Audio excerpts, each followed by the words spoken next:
नमस्कार, मी सविता पाटील, महिला शेतकरी जळगाव यूट्यूब चॅनलमध्ये तुमचं स्वागत आहे। आणि आज बनवणार आहे मस्त दुधी भोपळ्याची भाजी बनवणार आहे। तर या भोपळ्यापासून आपण पराठा पण बनवू शकतो, थालीपीठ पण बनवू शकतो आणि भाजी पण बनवू शकतो। तर आज मस्त छान अशी भाजी बनवणार आहे दुधी भोपळ्यापासूनच। तर बघा, मी अगोदरच चिरून घेतलेली आणि स्वच्छ 2 पाण्याने धुवून घेतलेली दुधी भोपळा मस्त। आता आपण रेसिपीला सुरुवात करू। तर बघा, इकडे मी गॅसवरती कढई ठेवलेली आहे। आता आपण कढईमध्ये तेल टाकून घेऊ।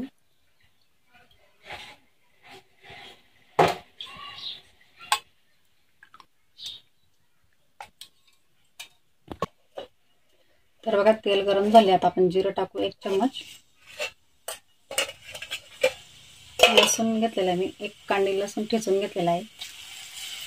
तर जिरा आणि लसूण छान तेलामध्ये भाजून घ्यायचे। गॅस कमी ठेवायचा आहे।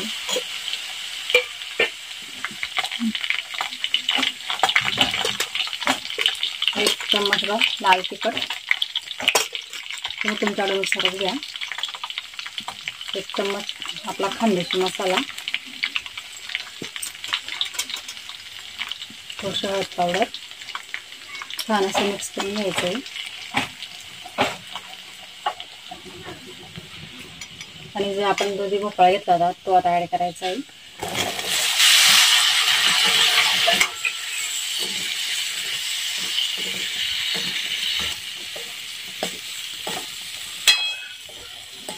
छान असं मिक्स करून घ्यायचं आहे।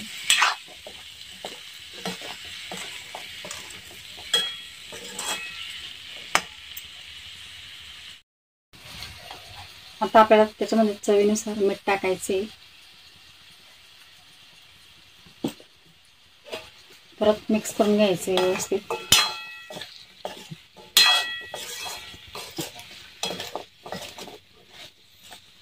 आता मिठामध्ये छान असं शिजवून घ्यायची 2 मिनिटं।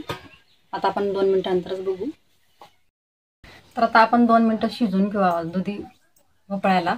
आणि असे खूप प्रकार असतात, काही भागात त्याला दुधी भोपळा म्हणतात, काही भागात दुधई म्हणतात, काही भागात लौकी म्हणतात। तर वेगवेगळे प्रकार असतात काही म्हणजे वेगळ्या भागांमध्ये।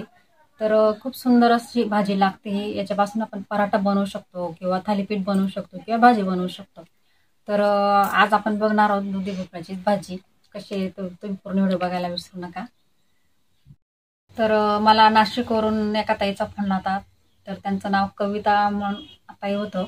तर त्यांनी मला रिक्वेस्ट केली होती की ताई तुम्ही दुधी भोपळ्याचे पराठा बनवलेला आहे, थालीपीठ पण बनवलेलं आहे, तर खूप सुंदर बनवले, तर आम्हाला भाजीची सुद्धा रेसिपी दाखवा। तर आज खास त्यांच्या कमेंटमुळे मी आज ही रेसिपी केलेली। तर 2 मिनिटं झालेत, चला बघू आता आपण।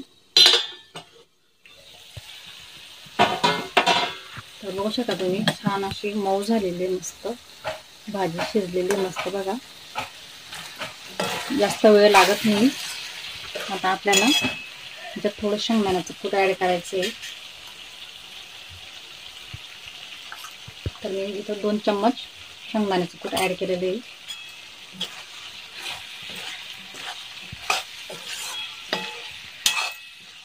छान असं मिक्स करून घ्यायचं आहे आणि पाणी बिलकुल टाकायचं नाही। आपण टिफिनसाठी सुद्धा अशी भाजी बनवू शकतो। आता मी परत झाकण ठेवते, अजून 2 मिनिटं परत शिजवून घ्यायची आहे। तर चला आता 2 मिनिटं झालीत, आता बघू आपण।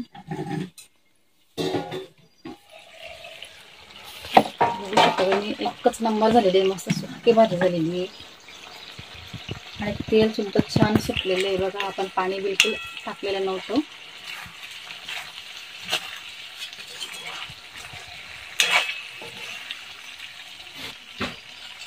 एकच नंबर झालेली भाजी बघू शकता तुम्ही। आपण प्रवासाला गेलो टिफिनला सुद्धा आपण घेऊ शकतो अशी दुधी भोपळ्याची भाजी।